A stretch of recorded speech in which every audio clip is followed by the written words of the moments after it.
So, first thing first, guys, how are you? Great. Good to hear. I always like to start in the beginning. And before you met each other, you were both pursuing music by yourselves. When you were introduced to each other, do you remember that first couple of meetings? Those first. Yeah, definitely. I mean, it feels doesn't feel that long ago. Okay.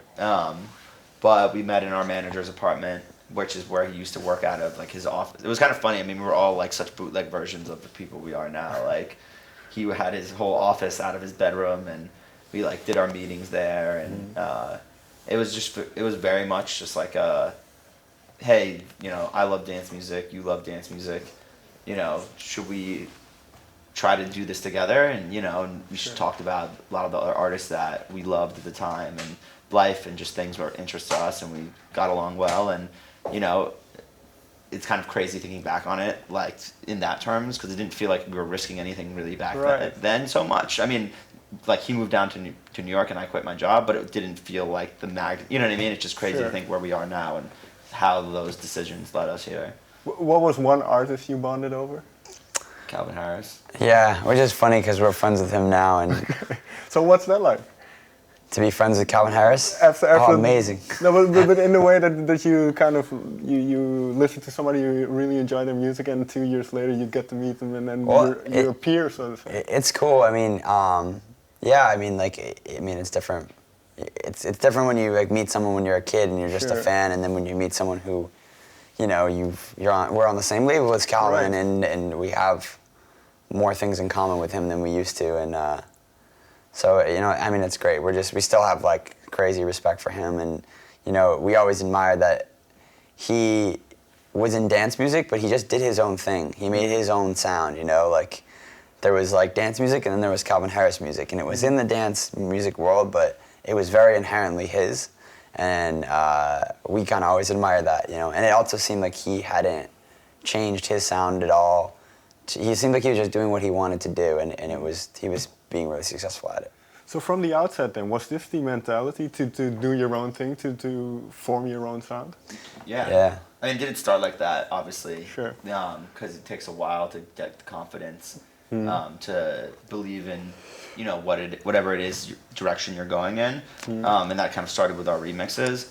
But in the beginning, it was just like, I don't even know what we were in the very beginning, we were just like, trying to make music that anyone would dance to. It was like it was more about making a song that like another DJ would play, or like we just wanted to be involved, Yeah, I'm sure a lot of Dutch kids are like that too, Sure. Yeah, I mean, like I remember when Tiesto followed us on Twitter. It was like a huge moment. It's crazy. You know what I mean? Like, I remember being at the gym and like being like, yeah, oh my god, like, and playing it on Club Life and stuff like that. And obviously, it's cool now to think that we might be like doing that for kids and stuff that are aspiring to be musicians as well. So we are always very like weary of that road and kind of the struggle that we went through in the beginning. Well, exactly, because when things started blowing up and success started to come, how did you experience this? Was there a long road before that the people didn't get to see the hard work and?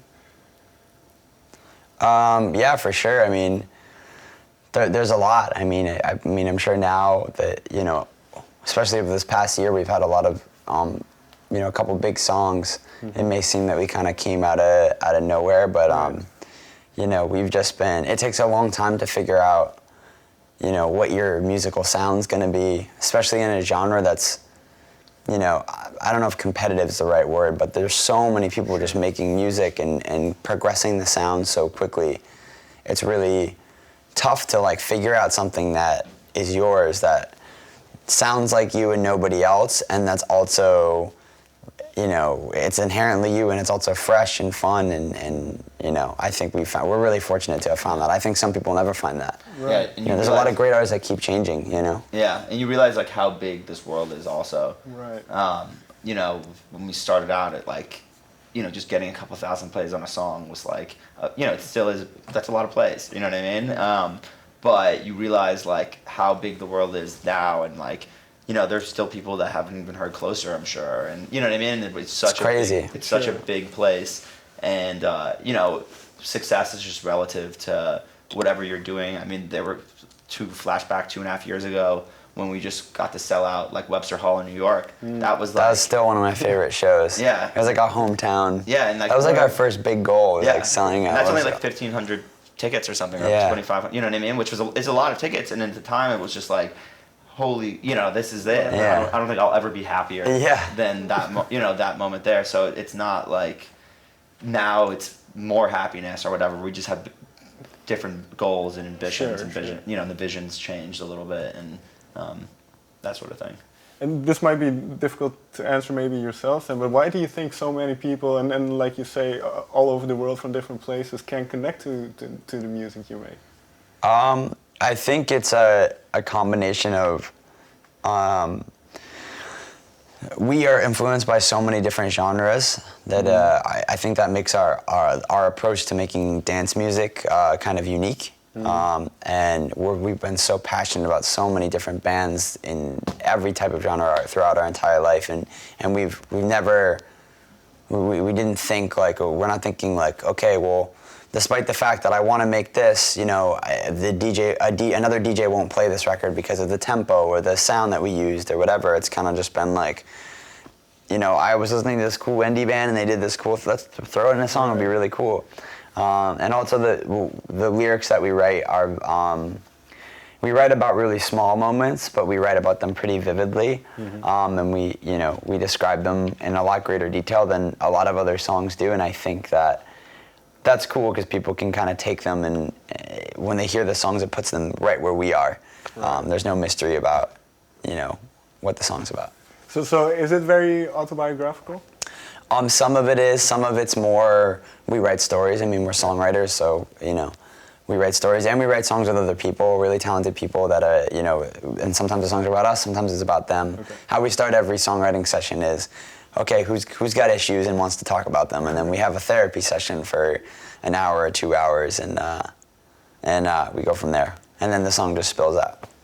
This might be digging too far, but Paris, was there such a session, and if there is, was? Paris was, part of it was written on a drunken night at like 4 or 5 a.m. in Sweden, after a show that we had, and we went to our friend's studio and we were all just drinking and partying and writing music. And I remember I was just saying to myself, I went to the bathroom and I was saying to myself, we were staying in Paris to get away from your parents. And I was like, that's pretty cool.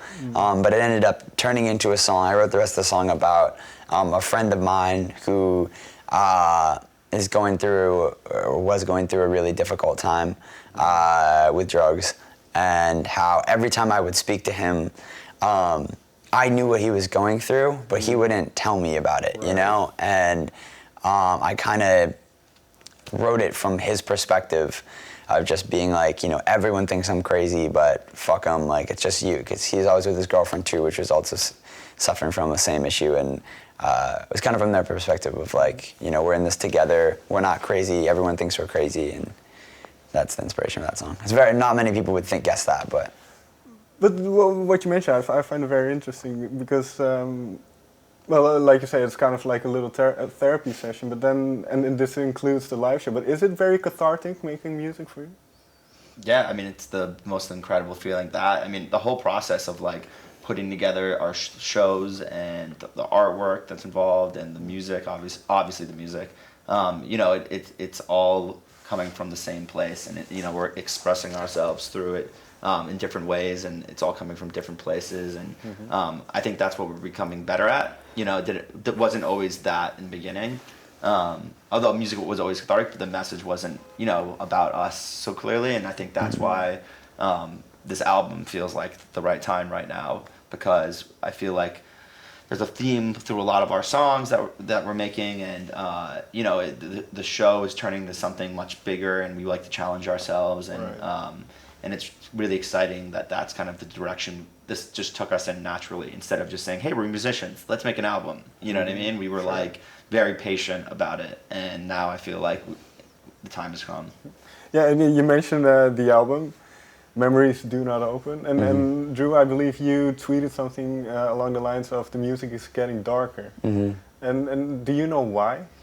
Yeah, I think that's just the development in our writing ability. And this is so crazy to quote, but we become friends with Bono, and he said, this is crazy, and he said something really interesting to us the other day, and he said, one of the things about being a great songwriter is outing yourself. And that's something, and he said that's something that he likes in our music, that obviously U2 has done, and just writing about those vulnerable times, or those times that aren't so happy, sometimes make for the most interesting songs. And I think we've been a lot more self-reflective in our songwriting process over the past year. And the album's going to be a much deeper confession into the things that we've gone through over the years. Very last question. We talked about success and then this new way of songwriting. But being in the public eye also brings with it criticism from people, and especially in this day and age with YouTube and Twitter. So is that difficult to deal with, being in the public eye? Yeah, it sucks. Yeah. To put it simply. I mean, there's so much positive stuff going on, but we're only human beings, and you know, you could have 100 people come up to you all day long and say, "Hey man, I love your jacket," and then that one person that comes up and is like, "You look like an idiot," will like stick with you and have such a darker effect on you. And you know, I think we're just learning to deal with it, and you know, part of it's our own fault, because we're just learning how to do this ourselves. And I think it's kind of weird because you think that being an artist is just being unapologetically yourself and putting it all out there, but you do that and you open yourself up to like a whole world of criticism and misunderstanding, which can... You learn how to communicate much more effectively, and sometimes you'll say things and you'll think you meant it one way, and then when you see it quoted or written down, you're like, that's not what I meant. Now people think I'm this guy, and just, you know, being aware of that, but also like giving each other and yourself permission to make mistakes, and you know, we're lucky that we have each other and we have a really good team. It kind of gives us the confidence to be like, look, we're going to be doing this for a while. We really believe in the music that we're making and the shows that we're playing and the connection that we have with like hundreds of thousands of people all over the world. You got to remember that, and just know that in time, you know, those people who have doubts about you or your music or your character, they'll figure it out. Sure. Gentlemen, thank you very much for your time. No problem. Thank you. Woo. Good interview, man. Yeah, it was a good one.